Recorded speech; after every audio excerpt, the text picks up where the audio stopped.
Yo voy a leer unos versículos de la carta a los Hebreos en el Nuevo Testamento, la carta a los Hebreos.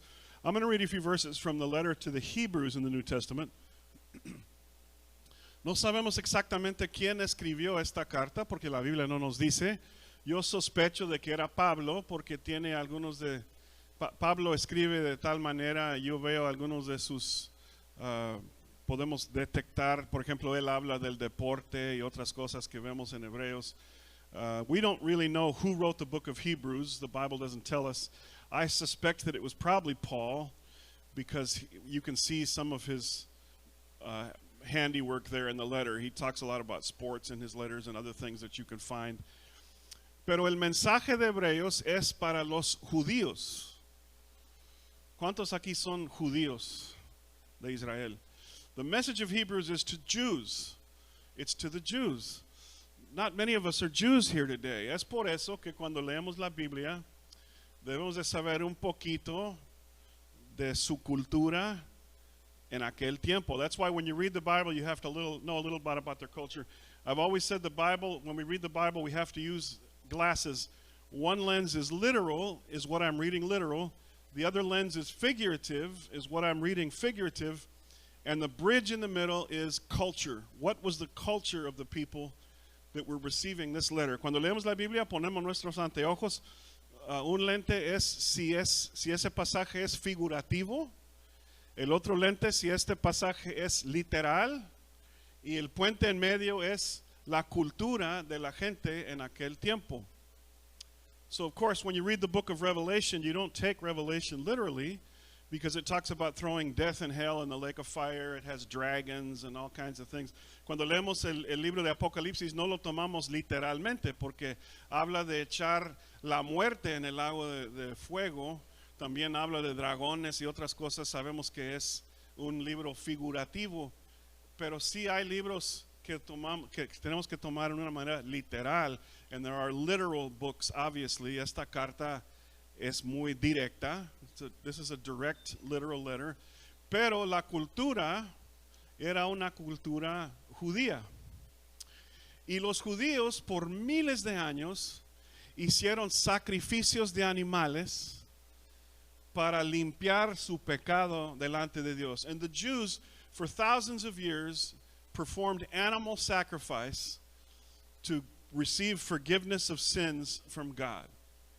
El sacerdote en aquella época era carnicero. Siempre estaba matando toros, matando pájaros, matando corderos. Y luego también tenía que saber algo de cómo poner fuego en la leña y tener un holocausto. Y siempre olía de humo y de sangre de animal. No traía un traje de Men's Warehouse y un perfume agradable. If you were a priest, a Jewish priest, for many, many years, you were a butcher, and you had to know a little something about barbecuing meat and getting fire to get started with wood, and you smelled like animal blood and smoke. And your business as a priest before God was to kill these bulls and these calves and these sheep and sometimes birds and then offer them up to God in sacrifice. You smelled like smoke and like animal blood. You didn't come with a nice little Men's Warehouse suit like I do. Don't panic. This is about a $200 suit. Don't get excited. Not a TV preacher yet. But you didn't come to God looking nice and perfumed. You were a priest. You were bloody. You were a butcher. You offered up. And this went on for thousands of years. Y por miles y miles de años, los judíos ofrecieron ofrendas de animales a Dios, los sacerdotes. Cada vez que fueron al templo tenían que llevar sus sacrificios. It would be like, coming in your F-150 with a bull on top of your truck. Okay, Jim, here it is. And I get out my knife and I start butchering your bull. And then we put him up on an altar. Jim, aquí está mi toro, arriba de mi F-150, mi Ford, y ahora yo comienzo a cortar el toro y ofrecemos el toro. And the Old Testament says that the priest would lift his hands in the smoke of the evening sacrifice before God as the offering went up to God. Y la Biblia dice que el sacerdote levantaba sus manos en el humo del sacrificio y el humo llevaba el sacrificio, el olor del sacrificio a Dios. David says, I lift my hands to you as an evening sacrifice. David says, levanto mis manos hacia ti como el sacrificio de la tarde. Miles y miles y miles de toros, de corderos. Thousands and thousands and thousands and thousands of bulls. Y el mensaje de la carta a los hebreos es que ahora, por el sacrificio de Cristo, el Cordero Perfecto, tenemos un nuevo pacto. Y el nuevo pacto es mejor que el antiguo pacto. And the message to these Hebrews is that now by the blood of Jesus and the sacrifice of Jesus, we have a new covenant. He was the perfect sacrifice, and it's better than the old sacrifice. Y que Cristo Jesús, el último y perfecto sacrificio, es mayor que los ángeles, mayor que los profetas, mayor que sus líderes políticos de los judíos, mayor que todos, y reina en los cielos para siempre. And the message of Hebrews is that Jesus is greater than the Jewish leaders. Jesus is greater than the Jewish patriarchs. Jesus is greater than the angels. Jesus is greater than all of them, and that he reigns forever in heaven as the once and perfect sacrifice. Y aquí en Hebreos 10, vamos a ver las palabras, Hebreos 10:8. Look at Hebrews 10, verse 8 with me. Primero dijo, sacrificios y ofrendas, holocaustos y sacrificios por el pecado no te complacen ni fueron de tu agrado, a pesar de que la ley exigía que se ofrecían. Luego añadió, aquí me tienes, he venido a hacer tu voluntad. Así quitó lo primero para establecer lo segundo. O sea, el primer pacto y el segundo pacto. Y en virtud de esa voluntad somos santificados mediante el sacrificio del cuerpo de Jesucristo, ofrecido una vez y para siempre. Diga conmigo, una vez y para siempre. Todo sacerdote celebra el culto día tras día, ofreciendo repetidas veces los mismos sacrificios que nunca pueden quitar los pecados. Pero este sacerdote, después de ofrecer por los pecados un solo sacrificio para siempre, se sentó a la derecha de Dios en espera de que sus enemigos sean puestos por estrado de sus pies. Porque con un solo sacrificio ha perfeccionado para siempre a los que han sido santificados. Aleluya. Hebrews 10:8. First he said sacrifices and offerings, burnt offerings and sin offerings you did not desire, nor were you pleased with them, though they were offered up in accordance with the law. Then he said, here I am, I have come to do your will. He sets aside the first to establish the second, the first covenant to establish the new covenant. And by that will we have been made holy through the sacrifice of the body of Jesus Christ once for all. Once for all. Day after day, every priest stands and performs his religious duties. Again and again, he offers the same sacrifices, which can never take away sins. But when this priest had offered for all time one sacrifice for sins, he sat down at the right hand of God, and since that time he waits for his enemies to be made his footstool. For by this one sacrifice he has made perfect forever those who are being made holy. Miles y miles y miles de sacrificios, miles de toros, miles de ovejas, miles de animales matados, ofrecidos a Dios. Thousands and thousands and thousands of bulls and calves and sheep offered up to God, killed and butchered and offered up to God for thousands of years, probably millions of animals, year after year after year.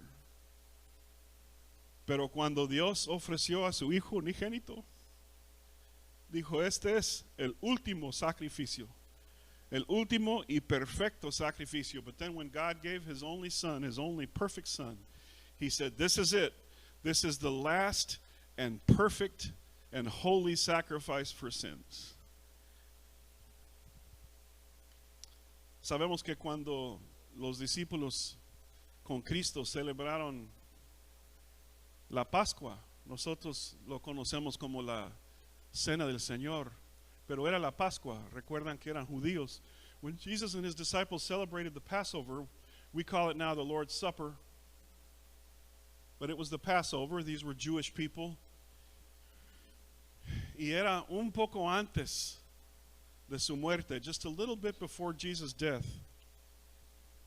Él dijo a ellos, este es mi cuerpo, ofrecido por ustedes, quebrantado por ustedes, y el vino es mi sangre, símbolo de su sangre. Y estaba diciendo que iba a ofrecer su cuerpo y su sangre en sacrificio. He told them, this bread is my body broken for you, and this wine is my blood shed for you. He was talking about himself being the perfect sacrifice. Y luego caminaron hacia el jardín donde que Cristo quería orar, and then they walked to the garden where Jesus wanted to pray. And if you know something about the geography of Jerusalem, they had to walk across the Kidron Brook. Tenían que cruzar en su camino al jardín el río Kidron. Y estaban sacrificando miles de animales porque era la Pascua. And the priest was busy sacrificing, the priests, thousands and thousands of animals. Y para echar fuera la sangre estaba fluyendo por ese río chiquito. And the blood of all these animals was flowing out of the city through this brook. So it's very likely that Jesus and his disciples stepped across this brook that was flowing with the blood of sacrificed animals. Era más que probable que tenían que cruzar a ese río chiquito fluyendo con la sangre de estos animales, sacrificando. Y Cristo tenía en mente, yo soy el último y perfecto sacrificio. And Jesus was already thinking, I am the last and the perfect sacrifice. Then we know, of course, in AD 73, Jerusalem was sacked. And Josephus writes about it as one of the most horrible events in history, where they just murdered everybody, murdered men, women, and children.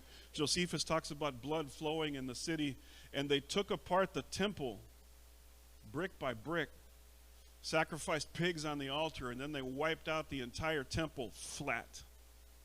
And since that time, the Jews, they don't sacrifice anymore. En 73, el año 73 después de Cristo, invadieron a Jerusalén, tomaron la ciudad, mataron a hombres, mujeres, niños, bebés, chiquitos. Era cruel y horrible. Y luego sacrificaron puercos en el templo. Y después de haber hecho esto, aplastaron al templo. Y desde aquel entonces los judíos no han ofrecido sacrificios. They're supposed to. If you talk to a Jew today, they'll tell you, well, we're coming back to God in our hearts, but that's not what their scripture says. They're supposed to be sacrificing animals. Si hablas con un judío y dicen, pues ahora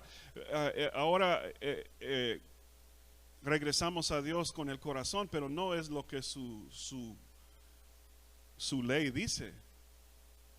Pero ya no están ofreciendo sacrificios. Es como que Dios dijo, no, ya les di mi último y perfecto sacrificio. Ustedes ya no van a estar ofreciendo animales. It's like God said, that's it, man. I gave you the ultimate and perfect sacrifice, the perfect lamb, and you're not going to be running around offering up more animals after I gave you the holy, perfect Lamb of God. En Juan 1:29, Juan, el bautizador, vio a Cristo cuando Jesús se acercaba y dijo, aquí tienen al Cordero de Dios que quita el pecado del mundo. El Cordero de Dios. John the Baptizer in John 1:29 saw Jesus And as he walked toward him, he said, "Look, the Lamb of God who takes away the sin of the world." Just put yourself in the place of a Jewish person who all they had known all their life were blood sacrifices and butchering animals and smoke and the animals bleeding and all of this for their entire history. And then suddenly this perfect man comes healing and preaching the kingdom, doing miracles. And then he offers himself up on the cross. And as he dies, he screams, "It is finished."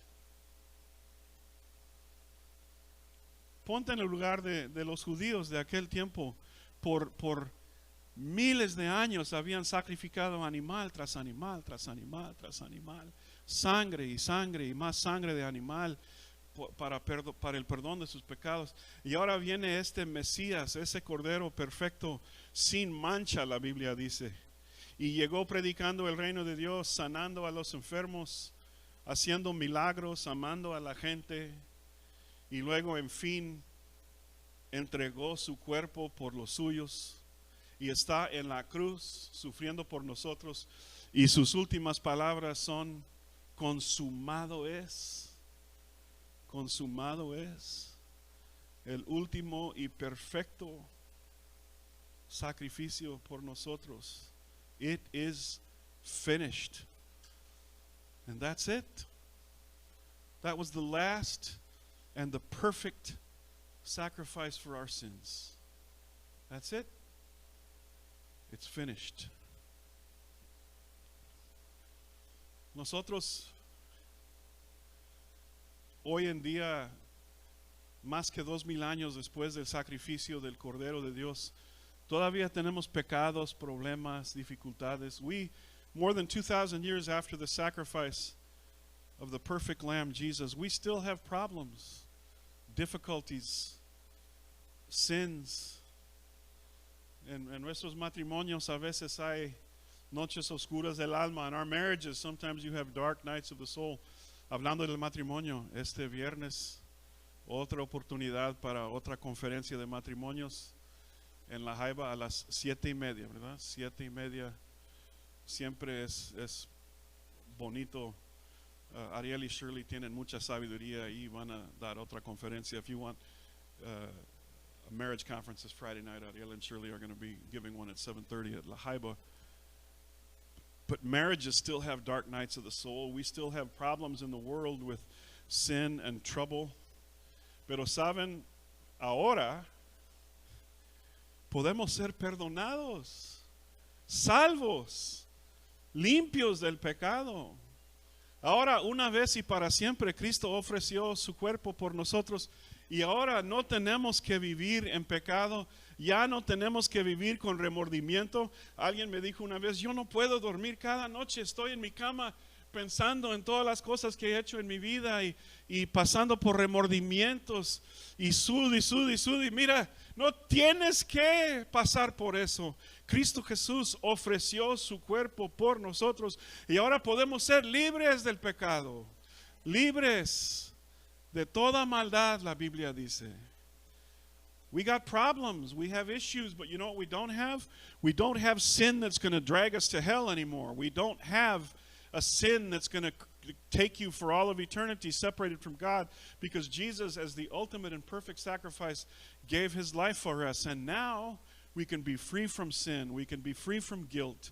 Jesus can take away your guilt and your shame. A guy told me, Jim, I can't sleep at night because I just lay in bed and I think about all the stuff I did and all that shame and all those years, and I just feel so bad and so guilty. I told him, you don't have to be like that.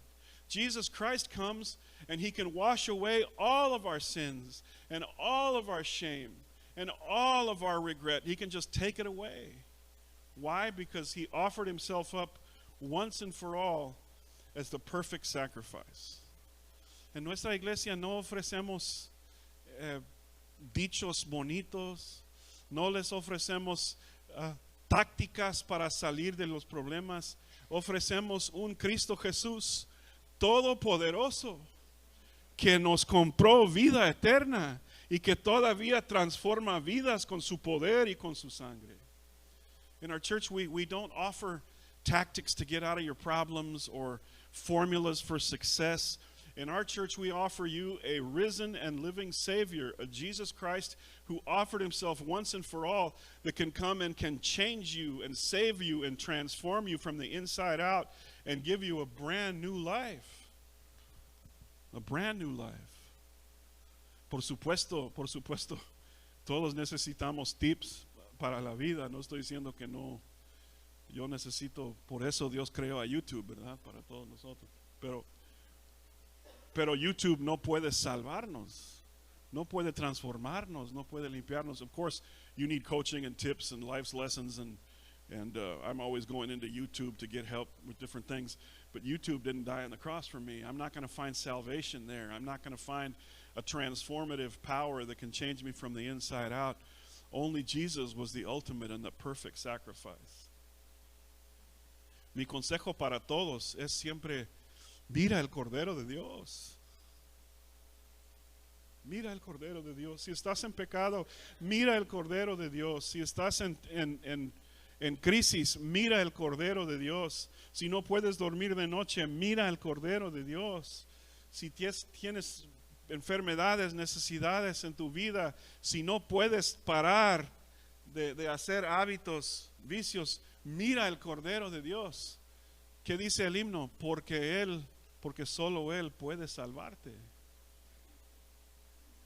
My advice to people when they come and they can't control a bad habit, they're sick in their body, their marriage is out of control, they're in a deep, deep hole, is always look to the Lamb of God. Look to the Lamb of God. The old hymn says, for He alone is able to save you. Look to the Lamb of God. Mira el Cordero de Dios.